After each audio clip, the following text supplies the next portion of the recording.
Mtu kama huyo apigwe risasi miguu. Vitisho. We have a plan to send him home. Now, Kenya's political landscape is heating up ahead of 2027. President William Ruto is determined to defend his seat. But the big question that Kenyans are asking is, within the united opposition, who truly has the political muscle to face William Samoei Ruto off? Is it Rigathi Gachagua, the DP? Is it Kalonzo Musyoka, the seasoned diplomat?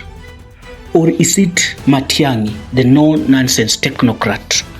Let's break this down, ladies and gentlemen.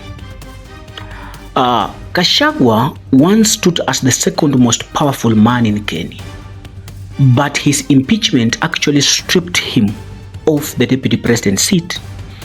And instead of him retreating as William Ruto and his allies expected, Rigathi Gachagua has rebranded himself as the voice of Mount Kenya's frustration.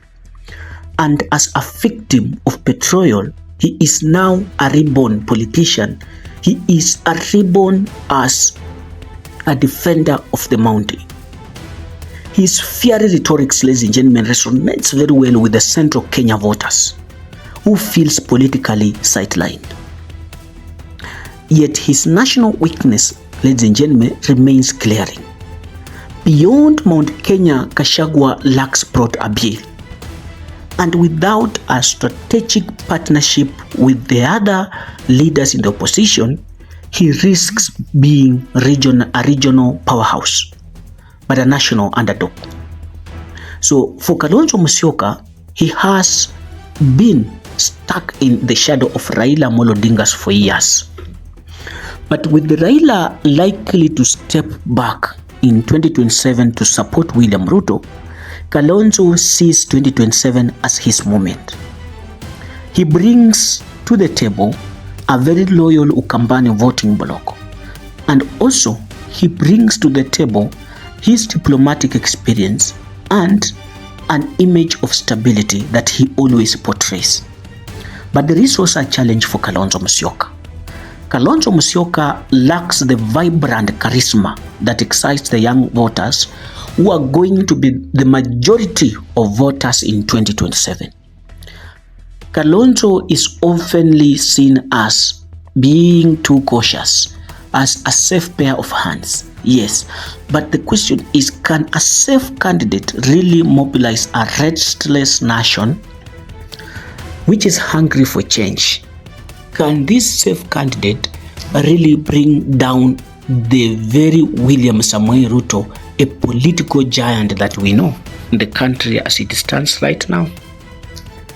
When it comes to Fred Matiang'i, the former powerful CS, he is admired for his no-nonsense leadership style during the Uhuru Kenyatta's administration, when he was the CS for Interior and also the CS for Education.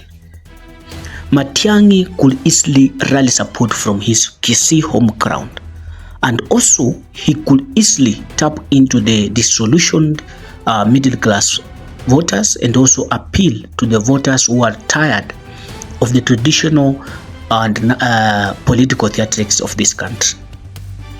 But here's the problem for Matiang'i. Matiang'i lacks the strong grassroots political machine, and without a tested party structure or a coalition, he risks becoming an elite project, popular in headline but very weak at the ballot, because many people are beginning to feel like Matiang'i is going to be a political machine or a political project for Uhuru Kenyatta, because he has no party, and rumors has it that he's going to vie on the Jubilee ticket. So that brands him as not being very serious, ladies and gentlemen. So between the three candidates, who stands the best chance? If the opposition unites, the contest will narrow to two main battlegrounds. That will be Mount Kenya and the Rift Valleys, and whoever breaks Ruto's grip on those two regions then automatically becomes the biggest threat. Gachagua can destabilize Ruto in Mount Kenya, but risks isolation nationally. Kalonzo can really rally Eastern and inherit Raila's machinery, but needs youth and the Mount Kenya to buy in. Matiang'i can capture Kisii and the Kusi people. But without a grassroots politics, he may not actually last the storms ahead of them in 2027. So who can face Ruto in 2027? The answer to this question might not be just one, ladies and gentlemen. But according to me, a coalition strategy, a ticket that will blend Gachagua's numbers, Kalonzo's stability, and Matiang'i's toughness, could shake Ruto's foundation. But if they go separate ways, ladies and gentlemen, Ruto may just cruise to victory in 2027. Because in Kenya's politics, unity wins election. Divisions delivers state house automatically to your opponent. So in your own opinion, ladies and gentlemen, as I come to the end, who do you think has the strongest chance between Gachagua, Kalonzo, and Matiang'i? Drop your thoughts in the comments, because the battle line for 2027 has already begun, ladies and gentlemen. This is Siasa 254, and thank you so much for being here. Until next time, bye bye. Mtu kama huyo apigwe risasi miguu. We have a plan to send him home.